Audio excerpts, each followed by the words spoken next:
like injuries are part of the game, but losing Cole, especially the way he's been playing for you, how do you try to make Yeah, up for that? yeah, it's tough. Just really hate it for him. To see a guy like that go down for us. Because he loves his game. He puts so much time and effort and heart into this game, and so just I know we got capable guys who are going to come in and play. Quan and E-Rob, are great for us, and now it's just opportunity for guys like Mark Rob and some other guys to be able to step up and make plays. And so I just know we're still going to have plenty of guys to be coming in and contributing in that group, and other continue to make plays like they have been.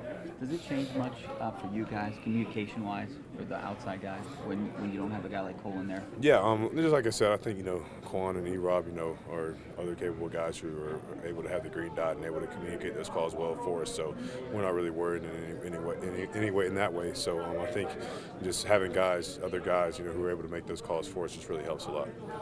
Packers, they get their left tackle back last week. What's going on with their O-line? Yeah, I know they had a couple different guys there, and so just like I said, we got to be able to stop the run first and then get after them. In the pass game, whenever we get those chances to rush the passer, we got to take advantage of it. And, if they leave extra people in to protect, we got to come up with different ways, to throw different looks at them and stuff like that. But just excited for the challenge.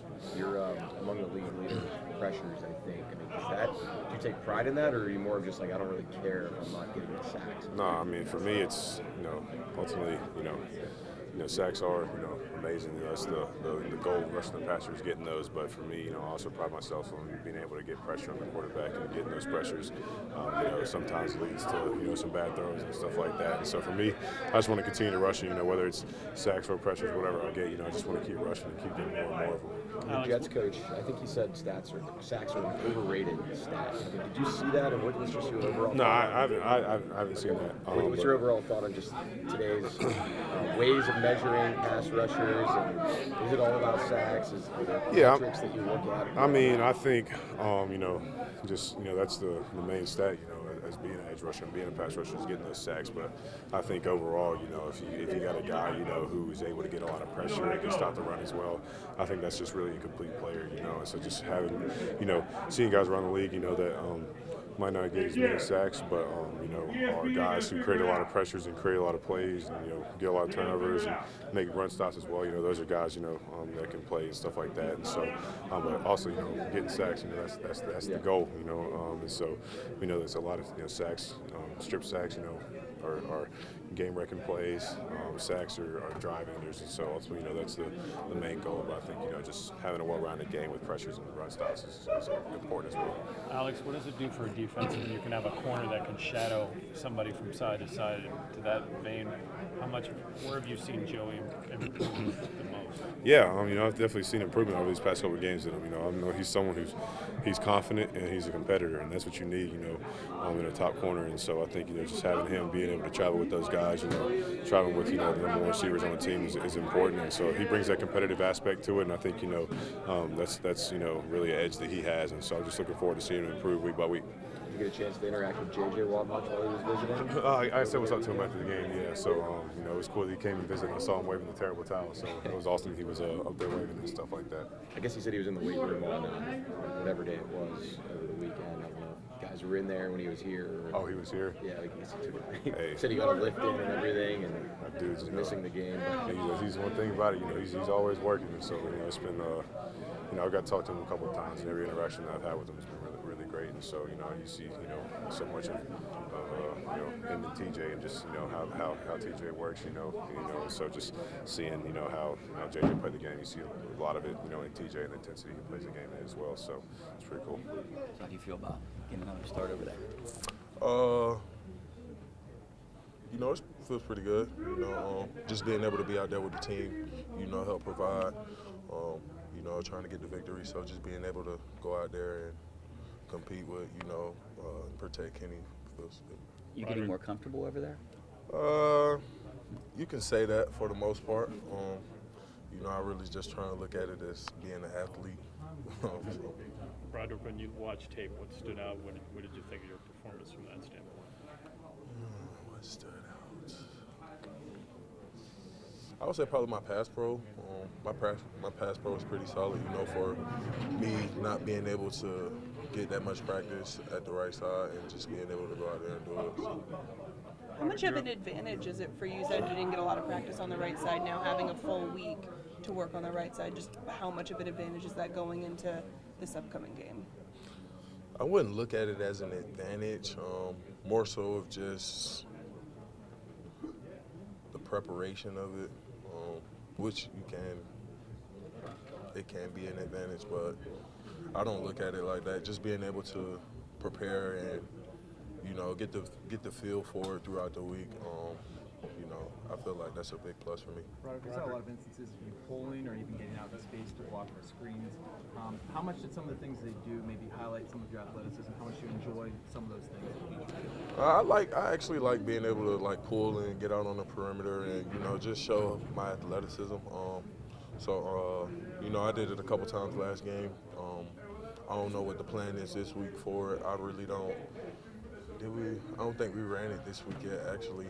So I really don't know if it's in for this week. So, you know, just moving forward, just being able to, you know, do different things and, you know, still show like my athleticism, like in my pass pro and my run blocking and all that. So, Broderick, coming off 166 yards rushing, how much does that do for this whole offense? Honestly, for me, I don't feel like that's good enough. Okay. You know, like.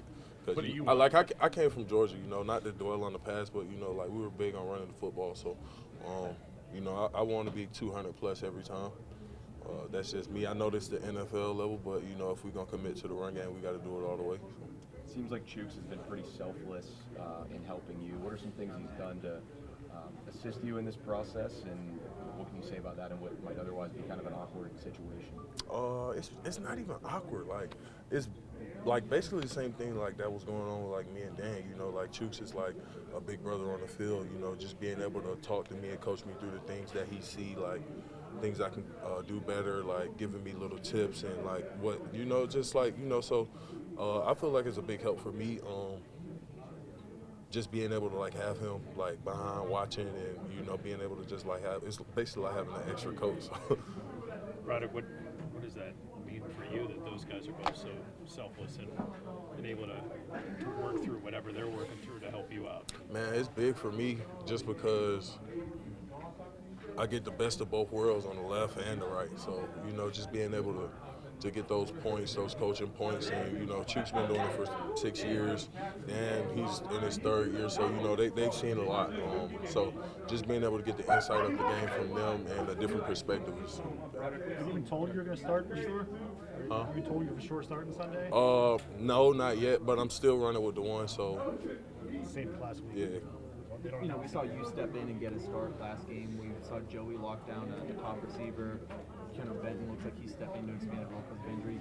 What's allowed this rookie class to make such an impression early, and how are you guys kind of coming together off the field? Just the practices we go through, you know. I feel like they're competitive. Like me going against TJ, Alex. You got Joey going against Deontay or George. You got Keanu going against Mason or James or Isaac. You know, like, so I feel like everybody get like the good, like different reps of seeing different people and just getting a feel for the game more so, you know. So just being able to see different styles of play, and that helps us a lot, I feel like. It's up to you. Would you prefer left? I would prefer left, yes. Is that just because so much reps in college? Yeah, it just feels more natural to me. But, you know, at the end of the day, I'm just going to do what Coach wants me to do, you know. So if they feel like right is what's going to help my team win, you know, so I'll do that at the end of the day. Have you seen the clip?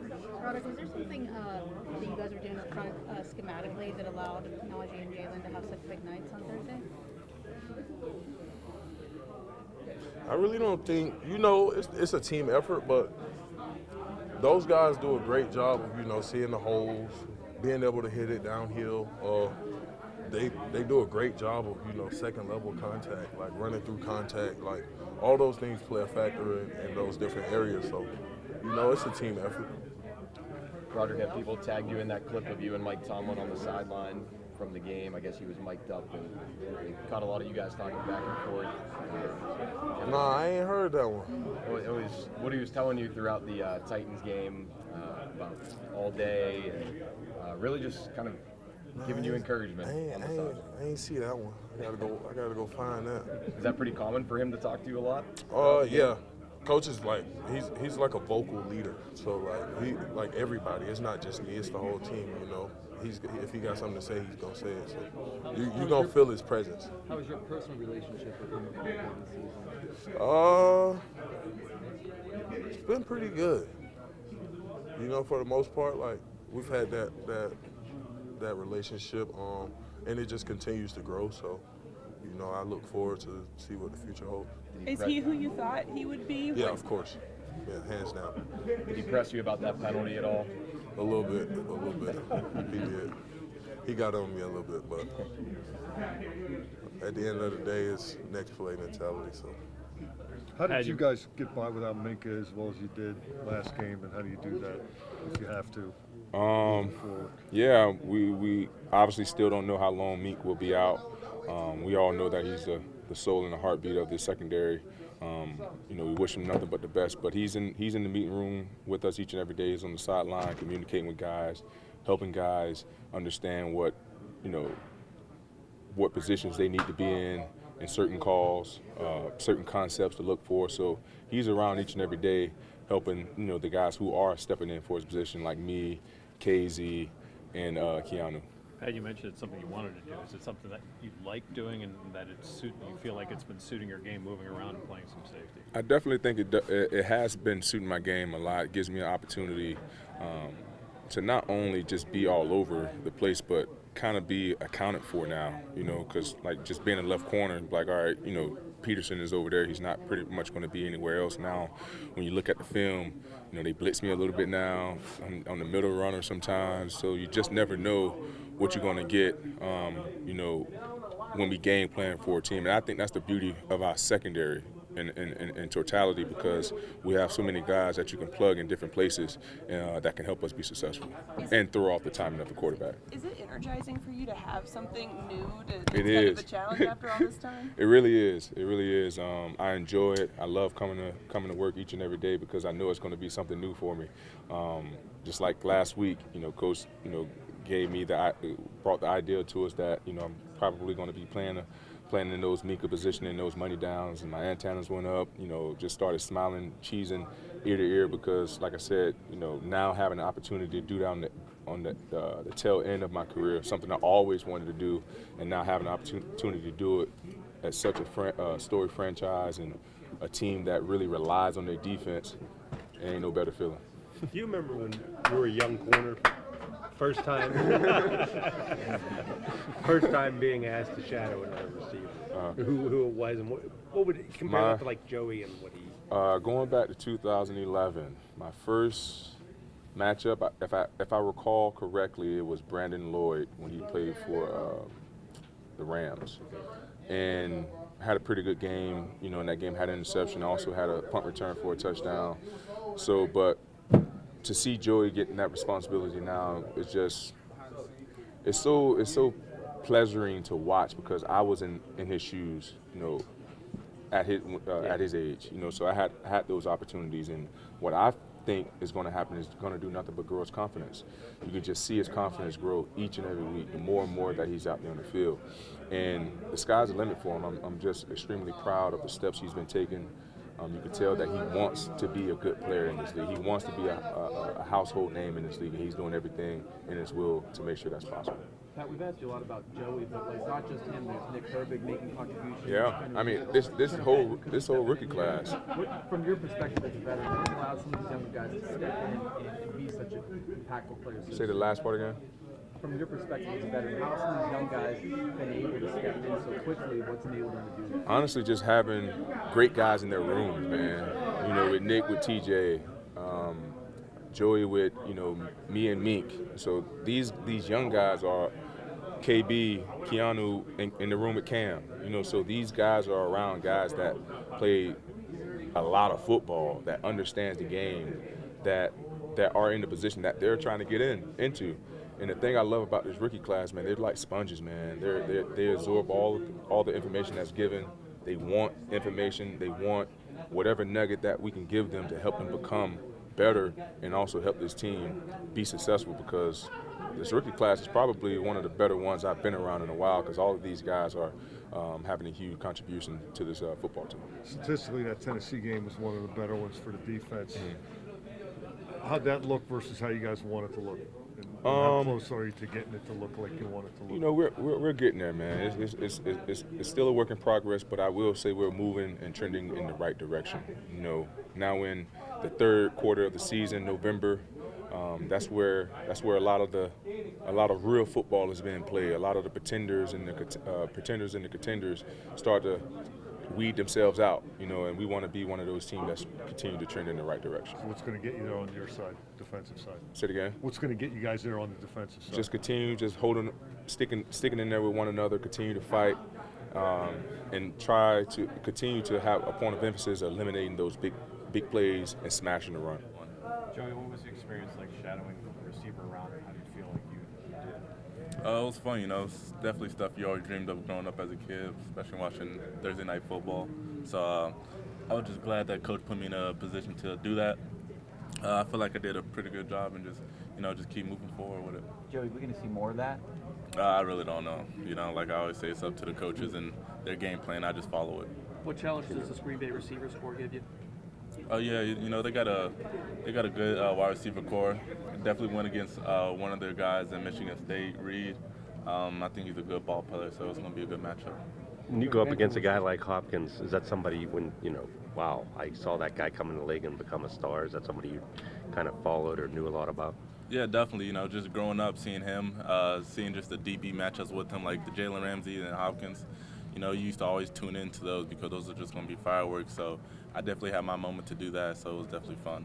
Benton was just talking about how younger quarterback, sometimes they tend to hold on to the ball a little bit longer. Like Tomlin always talks about complementary defense. Good chance for you guys in the secondary to help the linebackers maybe get a sack or two if you hold that coverage a beat or two longer. Yeah, definitely. You know, we just try to really just give him a look that he haven't seen before and just rally to the ball. That's all we can do, and just communicate to our best ability. What kind of a mentor has a guy like Levi been to you? You know, he's a great mentor. You know, when he came in, he's been super helpful. Just him and Pat Pete just giving me the ways of a rookie and just giving me little vet tips here and there just to survive in my first year. So I feel like I'm doing pretty good at surviving. So yeah. What's maybe the most important tip that Levi or Pat have taught you?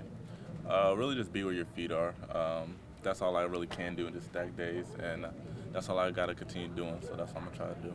You guys have some moving pieces with Minka out in the secondary. Just how do you feel like you guys are coming together back there with some of the changes? Coach always says it's a next man up mentality, so I feel like we got the pieces to do that. You know, it definitely hurts losing Minka, but I feel like we got the guys that could do it, and like I always say, just we got to communicate at a high level. You talk about you and Herbert. What about you and Benton? You got a handshake or anything like? We coming up with one. Yeah, we getting one. We getting one. Yeah. Other places that you've been, what's been the split of guys in the booth versus on the sideline? Everywhere else I've been was OC up in the box, besides Arizona.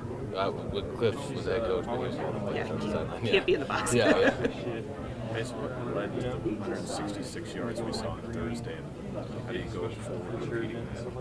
Yeah, you know, I think it really came down to execution. I've been talking about all year, execution. Schematically, we didn't do much different. We just executed the box. Backs ran really, really hard and made us right a lot of times. And when you do that early in the game, it makes teams defend that and defend the pass. It's just, when you're more balanced like that, it turns good in our way. Also, as simple as converting a few first downs, you get more plays, you get into a rhythm. For sure. And when you're in a rhythm like that and you feel confident, we can call whatever we want. When we're executing at a high level, it just makes life easier for us on offense. With that being said, sometimes with balance, I mean, opinions when we talk about an execution, does it help having two different style of runners back there? For sure. I mean, I think it's good when one back gets tired, you can put another back in, and he's just as good, he's efficient, he's so explosive. So to have two really good backs is super helpful. You've been in the same division as the Packers before. Is there anything similar about this group? I mean, there's been coaching changes, scheme changes. Obviously, Aaron Rodgers isn't there anymore. But, I mean, are there any similarities to the Packers teams that you've seen in the past? Yeah, you know, I think just historically the culture in that locker room, I don't think they're going to change much as years go on. It's just similar to here, right? I think the culture and the history behind that organization runs deep, and it does there. Defensively, a really good defense is going to be a good challenge for us. They have a lot of movement that we're going to have to handle, and it'll be a fun battle. Mason, how did Broderick fit in, and how does his mobility help what you guys are doing on the line? Broderick did really well. Yeah, I said this after the game. He's been taking some right tackle sets, but mostly left, and his switch over right tackle in a short week with minimum physical preparation is a big deal. He handled it really well. But I think all of our tackles have really good mobility. We were running similar schemes, but he was a tackle, so he did a really good job though.